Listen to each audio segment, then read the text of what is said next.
Кивавица, солзење на очите, течна секреција од носот, чешање или пецкање во очите, носот или во грлото, зацрвенети очи, кашлање, се знаците кои укажуваат дека може да стане збор за алергија на полен.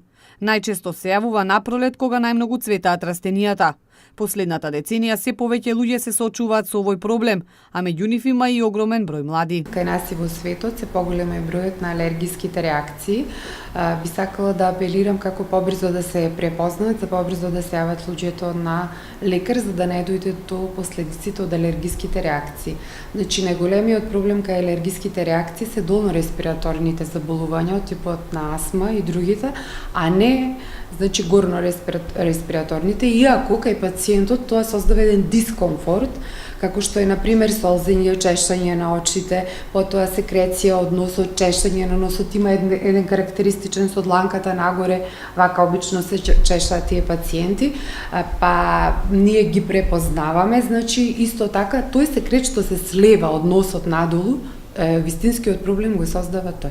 Значи, тој секрет оди доле во долните дишни патишта и тука почнуваат да се јавуваат проблемите. Ако пациентот дојде со една таква лоша слика, веќе имаме поголем проблем. Алергијата може да даде и кожни реакции, може и да направи компликација по здравјето кога прво се јавува проблем со синусите, а потоа ако не се санира навреме може да се прошири на дел од органите за дишење.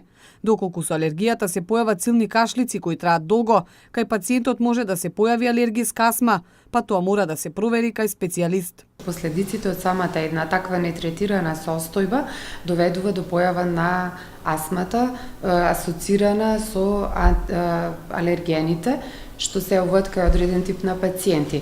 Значи, тоа најчесто се јавува кај дечињата во одредена возраст, што не е исклучено да се јави и астмата без да ги има другите симптоми, но многу често, значи, започнува, дури може да се препознае кај дечиња со појава на еден контактен дерматит, па се очекува веќе кај тие пациенти да се следат и да знаеме дека може да се јават други останати последици за пациентот.